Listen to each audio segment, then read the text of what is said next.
Le droit à l'image est protégé. Je voudrais savoir si la maison de la presse vous a saisi. Quelle est votre réaction? La voici. Je m'en moque. C'est ridicule. Monsieur. Adressez-vous au tribunal. À vous, hein? Mais c'est lui qui a lu. Comment vous appelez? Adressez-vous au tribunal. C'est un mensonge de mauvais goût diabolique. C'est une tromperie. Ça ne doit pas être la justice. On proclame des mensonges. Le papa de l'enfant est ici. Des mensonges, mais non, mais je vous donne votre version des faits. Mais laissez-moi parler. La version, la voilà. Le ministère public près le tribunal de grande instance de Kinshasa-Gombe poursuit Pierre Kassamba Kana Kasongo, alias Pasteur Kass, pasteur principal de l'église primitive de Yeshua HaMashiach, Daniel Mabiala Nzouzi, père biologique de la victime Mabiala Meda, et Ngoma Nzantoto Jean Claver, préposé de l'État pour viol sur mineurs, mariage forcé, au sein de son église, font en écriture et usage de faux. Les faits remontent au 8 janvier 2024. Selon l'organe poursuivant, le prévenu Pierre Kassamba Kana Kasongo aurait usé de sa qualité de pasteur en mettant la pression sur la fille Meda Mabiala mineure d'âge pour l'épouser comme sa 12e femme. Le prévenu aurait aussi porté atteinte aux mœurs en incitant les adeptes de son église d'épouser que les filles mineures d'âge. Le prévenu Kassamba Kana, alias Pasteur Kass, aurait également imposé à la fille Meda Mabiala un mariage forcé dont la célébration était devenue virale sur les réseaux sociaux. Le ministère public poursuit également le prévenu Mabiala Nzouzi Daniel, père de la fille, pour avoir imposé à sa fille d'épouser son pasteur pour satisfaire les intérêts de ce dernier. Le ministère public poursuit en outre le prévenu Ngoma Nzantoto Jean Claver pour avoir établi une fausse attestation de naissance et inséré des mentions fausses. À l'audience du jour, le tribunal appelle le premier prévenu Pasteur Kass à la barre pour sa version des faits. Le prévenu nie les faits mis à sa charge. Il soutient que c'est le père de la fille qui lui aurait supplié de prendre sa fille en mariage. Il soutient également que la fille aurait 18 ans d'âge et non mineure. Quelle est votre réaction? La voici. Je m'en moque. C'est ridicule. Messieurs. Adressez-vous au tribunal. À vous, hein? Mais c'est lui qui a lu. Comment vous appelez? Adressez-vous au tribunal. C'est un mensonge de mauvais goût diabolique. C'est une tromperie. Ça ne doit pas être la justice. On proclame des mensonges. Le papa de l'enfant est ici. Des mensonges, mais non, mais je vous donne votre version des faits. Mais laissez-moi parler. La version, la voilà. Celui-ci, c'est mon frère. Je n'ai jamais parlé en particulier avec lui pour chercher une femme. J'en ai autant. Moi, je suis en route en voyage missionnaire.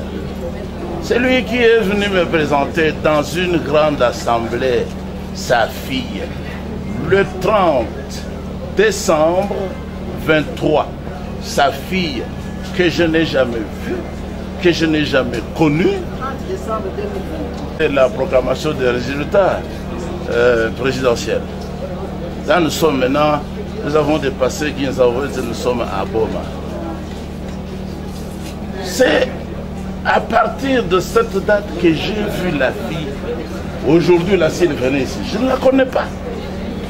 C'est un mensonge de dire ici qu'elle avait 14 ans. Ça, c'est Satan qui a parlé. Son père est ici. Pourquoi vous moquez des gens comme ça? La fille m'a été présentée comme ayant 18 ans. Celui-ci, il a répété ce jour-là, en fin d'année. Mais ici, on dit qu'elle avait 14 ans. Mais pourquoi vous faites des choses comme ça? Pour la prendre en mariage, il m'a supplié. Il m'a supplié qu'elle a un bon caractère. Ne regardez pas la taille. Elle est âgée. Chez nous, dans le Bas-Congo, nous avons des gens de petite taille. Vous voyez comment il parle pour moi? Bon, selon vous, la fille avait quel âge? Mais c'est lui qui m'a dit que... Selon vous, oh, va aussi se défendre. Moi, je ne suis pas le directeur de l'école pour dire tu as quel âge. C'est son père qui a dit devant tout le monde, pas seulement moi. C'était dans l'Assemblée. Elle a 18 ans, elle est âgée, elle est majeure. La fille par son père, mais qu'est-ce qui s'était passé après? Et le papa vous a proposé de prendre sa fille en mariage. Bon, quelle a été votre réaction? Vous avez accepté? Mais oui. Et après, on a fait une cérémonie de mariage à Mwanda. en famille, à l'église. Dans l'église, publiquement.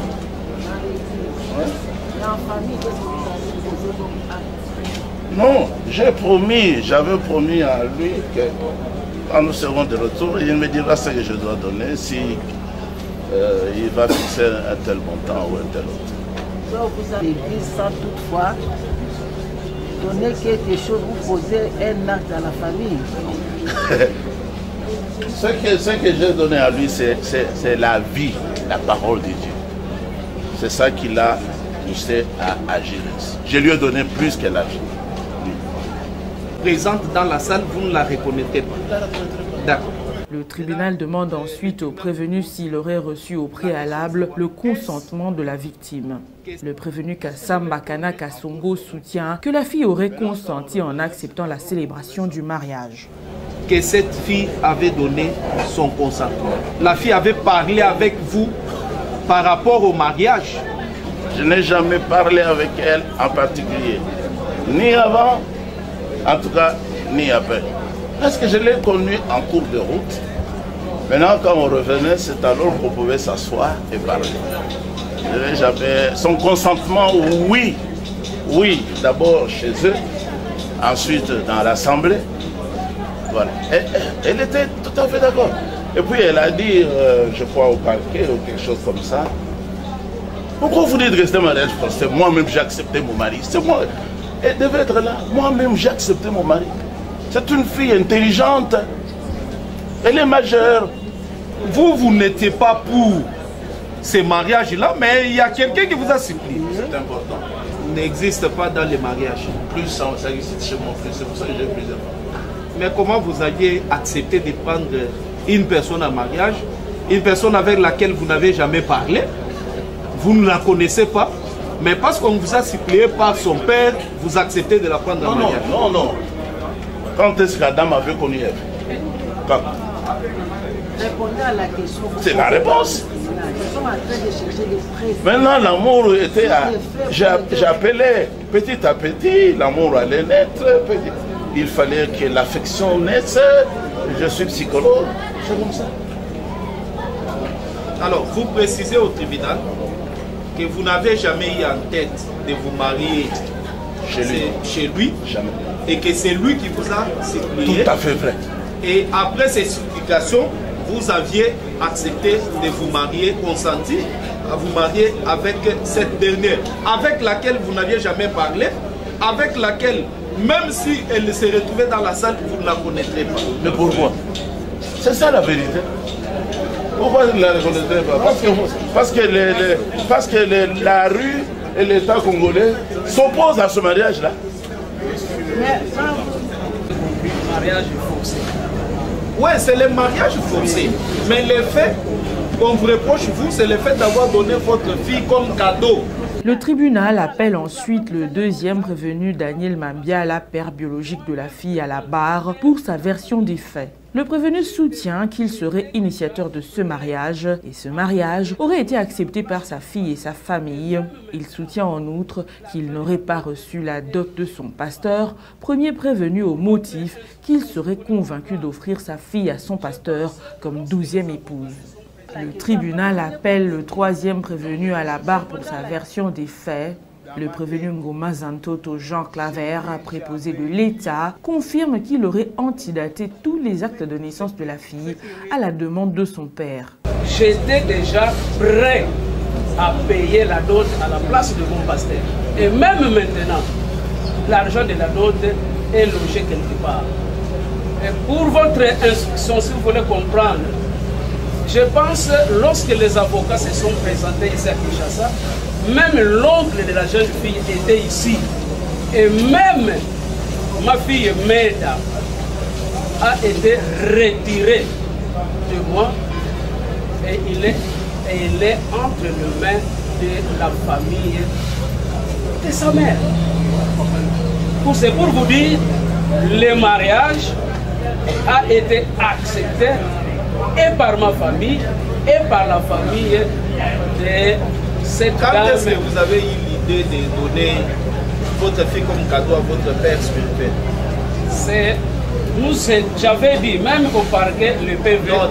Non, j'ai dit ceci.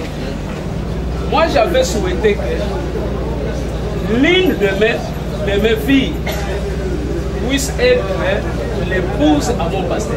Vous confirmez avoir offert votre fille comme don à votre pasteur? S'il a parlé de don, parce qu'il n'a pas payé la dot. Parce que c'est moi-même le papa qui avait pris la responsabilité de payer la dot. Donc, il ne faut pas confondre comme quelque chose qu'on donne comme ça. Vous pouvez confirmer devant le tribunal que c'est vous qui êtes à l'initiative, au début de l'initiative du mariage, du rapprochement du mariage entre mademoiselle Meda et M. Kassambana. C'est vous qui êtes à l'initiative.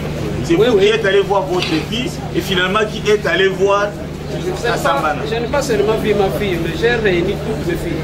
Oui. Donc c'est vous qui êtes à l'initiative de ces mariages. Oui. Entre n'importe quel de vos filles et M. Kassambana. Mais oui, parce que la fille avait accepté. Mais si la fille avait refusé, d'ailleurs, il y avait des qui avaient refusé. Lorsque vous avez relaté les faits ici devant lui, vous avez dit que c'était au courant du mois de janvier de cette année qu'un certain pasteur Jean Conde est venu vous voir pour vous demander des services, notamment établir pour le compte de son cousin 4 attestations de naissance et une attestation de composition familiale. Des attestations de composition familiale. Et vous l'avez fait. Oui. La pièce que nous avons donnée là-bas. Vous pouvez reconnaître, il s'agit, reconnaissez d'abord, tenez. Vous confirmez devant le tribunal que le document qui est ici est antidaté. Oui.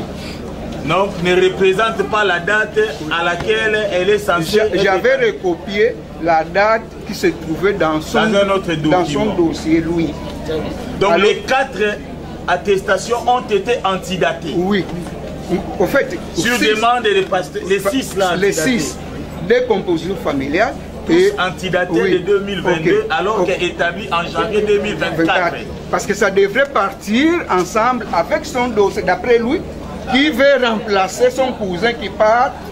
Et Jean Conde vous a dit que c'est son cousin qui part, Mabiala qui lui a demandé. Ok, qui part pour une promotion, lui le remplace. Mais maintenant, vous, en tant qu'officier de l'état civil, êtes-vous habilité à antidater un document sur demande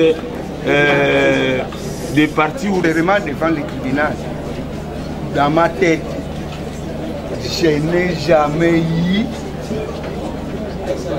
en fait cette réalité. Je ne connais même pas parce que en fait je n'avais aucune intention soit frauduleuse. Moi je visais seulement mon administrateur qui va trouver un emploi. C'est-à-dire pour moi, je croyais faire, lui rendre un service. Comprenez, il est enseignant de l'école primaire, dans une école privée, qui va trouver de l'emploi. Merci. Plus rien ne restera ton rôle d'audience. Le tribunal renvoie la cause pour la poursuite de